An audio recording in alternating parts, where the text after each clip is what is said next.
Okay, I brought you back on because I wanted to show you how I do my goat's milk and lye. I freeze all my goat's milk in 36-ounce blocks. Actually, I use this. I measure out 36 ounces and then I freeze it. Then when it's frozen, I put it in Ziploc bags. So I can just take the whole thing and put it in.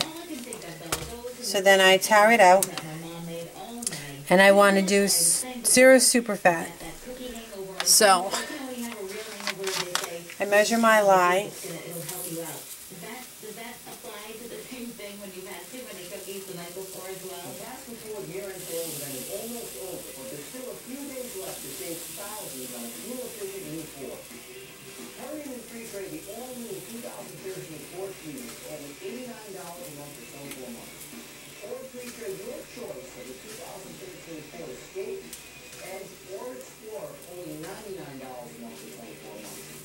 You can save up to $10,000 off MSRP on 2012 Ford F-150, or up to $12,000 off MSRP on 2012 Ford Super Duty. 0% for 6 months is only available on most models. So then I can actually let this sit here for,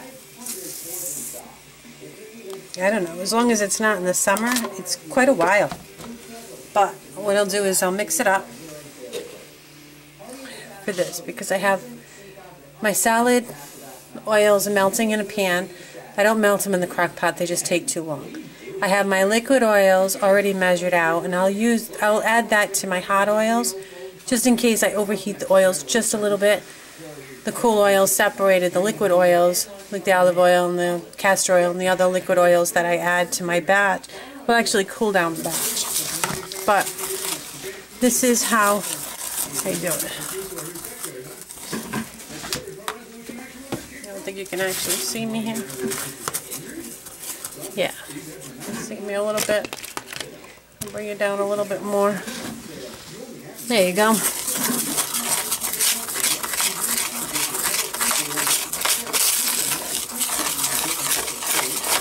Now for my 100 ounces of oil, which is pretty much what my basic batch is, I try not to do anything less than that because it's not worth it. That's, 23, 24 bars of soap. Trying to do too small of a batch just wastes a lot of time. So I try to do 100 ounces of oil, which is 36 ounces of goat milk. And then the lye, depending on what I'm doing, hot process, cold process, if I change up for a non-soy formula or a non-palm formula, then I measure it. But my goat's milk, as long as I stay at 100 ounces of oil, that always stays at 36%. And when I freeze it, I notice that when I take it out of the freezer, it weighs slightly less than the 36 ounces that I've initially froze it at. I guess in the freezer and the freezing process, it must lose some of the moisture, which is okay because, it's around 36 ounces. If it's not exact, then I don't worry about it too much because my super fat will take care of anything. If anything, I'm going to be not lye heavy, but I'm doing a water discount. So it'll cure faster, it'll harden up faster. Like I said, I don't worry too much about it, as long as I get my lye to oils right. So I keep, as it gets wet, as you know, it's like right now it's almost not even, it's getting like a little damp. Once it starts getting damp, then you'll see it really start to heat up, and then it becomes liquid. But right now it's almost like, I guess, the consistency if you're going to do bath bombs with it. But I stir it. I don't do it in ice cube trays. I guess I don't have to because I don't, I only make goat's milk soap. See, now it's starting to melt.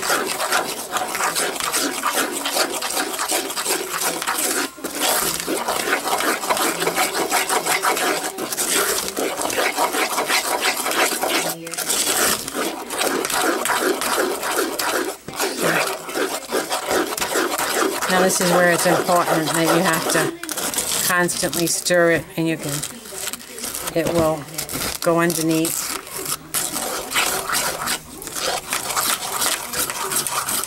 This is about the time that my arm starts hurting. But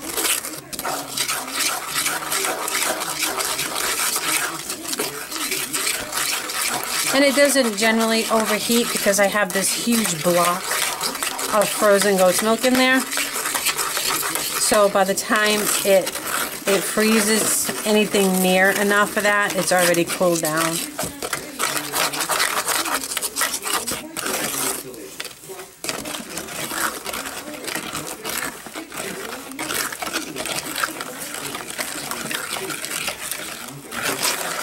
See, it's pretty warm. I'll put my hand on the side, and it's still pretty warm, but it's not burning.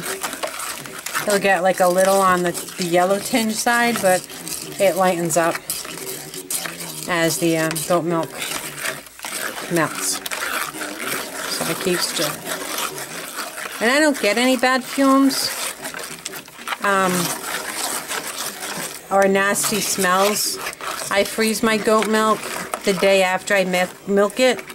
If I strain it, I usually milk my goats in a bucket with a cheesecloth over it, so it's pretty much strained. I come in the house and I strain it again, put in containers, put in the refrigerator. Whatever I don't use by the next day, I freeze it in 36 ounces. I do have some people that come and buy it unfrozen. For cosmetic use only. I'm not licensed to sell it for pet or human consumption, so it's labeled for that. So sometimes they'll tell me what they use it for, like soap or lotion or whatever they're using it for. As long as they know that they can't drink it or unfortunately use it even for a goat, which I think is crazy. In the state of Connecticut, they can't even feed the goats. But this is pretty much cooled down now. I mean, it's a little bit warm to the touch, but nowhere near like risk of burning. And I still have a good sized chunk in there that's not defrosted. And it will.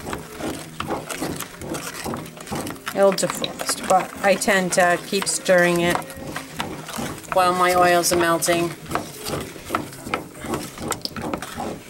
I don't add a lot. Some people, they dilute their lye in water first. I don't do that. I tend to want as much goat milk as I possibly can get in my batch.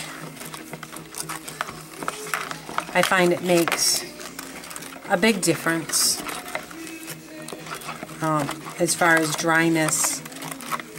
I have not had to use any kind of lotion in 3 years.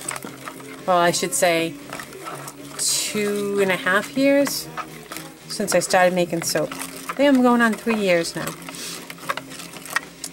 So I have not had any kind of dry skin, which is fantastic because I'm usually very dry skin.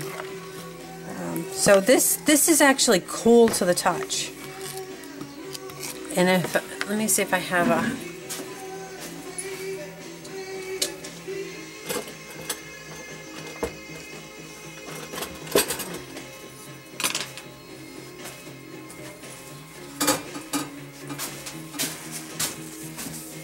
Let's see what this says. You'll be able to read it. And I have no problems with having it overheat.